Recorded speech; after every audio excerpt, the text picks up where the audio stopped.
Bismillahirrahmanirrahim. Assalamualaikum warahmatullahi wabarakatuh. Nama saya Nur Syahira binti Saleh. Nombor matrik 2115912. Saya akan membentangkan infografik dengan bertajuk Keselamatan Cyber, Tanggungjawab Bersama.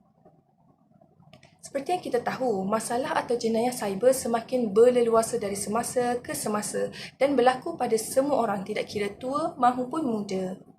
Jadi, saya memilih tajuk berkenaan dengan keselamatan cyber adalah untuk memberi kesedaran kepada semua orang bahawa pentingnya ilmu teknologi dan pengambilan langkah berjaga-jaga dalam penggunaan internet. Baiklah, langkah berjaga-jaga dalam penggunaan internet yang pertama adalah berfikir sebelum bertindak, iaitu sentiasa berfikir sebelum menekan sesuatu pautan yang dikongsikan. Sekiranya kita mendapat sebarang pautan yang dikongsikan, tidak kiralah dari orang asing maupun dari kenalan rapat kita, jangan sesekali mudah terpedaya. Kadang-kadang pautan itu boleh membawa kita ke laman sesawang atau laman web yang tidak selamat, seperti yang telah diklonkan, laman web palsu, laman web yang diperhatikan oleh golongan yang tidak bertanggungjawab dan sebagainya. Kita harus berjaga-jaga dan memikirkan kebaikan serta keburukan apabila melakukan sesuatu.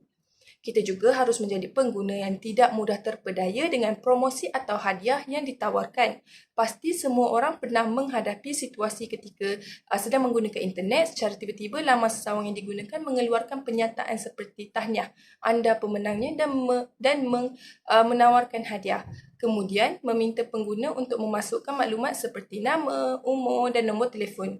Ini juga merupakan satu taktik yang digunakan oleh orang yang tidak berwajib atau bertanggungjawab untuk menipu dan mendapatkan info atau maklumat peribadi seseorang. Jika terdapat keraguan pada sesuatu laman sesawang atau dihubungi oleh nombor yang tidak dikenali, kita haruslah menghubungi pihak yang bertanggungjawab untuk kepastian. Jika diberitahu mereka tidak mengetahui apa-apa berkaitan dengan tersebut, sebaiknya untuk sekat nombor panggilan dan laman sesawang tersebut untuk keselamatan masa depan. Seterusnya, tidak berkongsi maklumat peribadi. Ini adalah seperti yang diperkatakan tadi, iaitu berhati-hati dalam menerima apa-apa panggilan atau mesej daripada nombor yang tidak dikenali untuk mengelakkan dari berkongsi atau memasukkan maklumat peribadi di mana-mana laman sesawang dan tidak mudah tertipu pada laman sesawang yang telah diklonkan atau yang palsu. Ada banyak cara untuk mengesan suatu laman sesawang itu diklonkan, seperti tiada logo mangga kunci di bahagian pautan, menggunakan pautan HTTP bukan HTTPS dan menggunakan laman web yang telah dihaskan untuk mengesan perkara tersebut.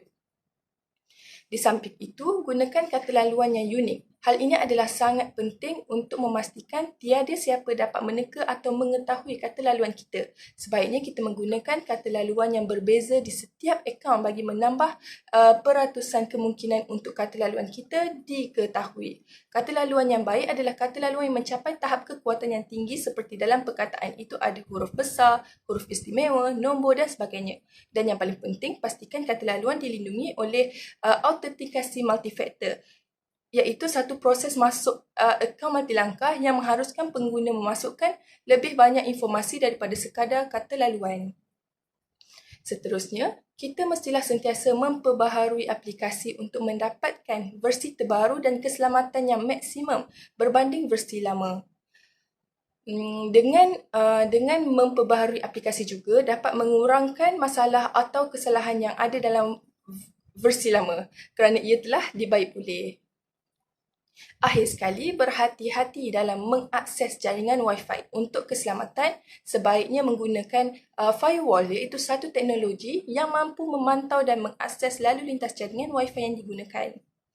Bukan itu sahaja, ia juga dapat mencegah masuknya hal-hal berbahaya ke komputer seperti virus dan malware. Ketika menyambungkan internet ke Wi-Fi awam, jangan sesekali melakukan transaksi atau membuka aplikasi bank kerana melalui Wi-Fi, penggodam atau orang yang mampu menggodam sistem boleh mendapat segala data peribadi kita. Jadi, secara kesimpulannya, jagalah barangan dan data peribadi kita dengan baik sebelum ia dicuri dan dirampas oleh pihak yang tidak bertanggungjawab atau pihak yang berwajib. Bak kata pepatah, sesal dahulu pendapatan, sesal kemudian tidak berguna. Itu sahaja dari saya. Sekian, terima kasih.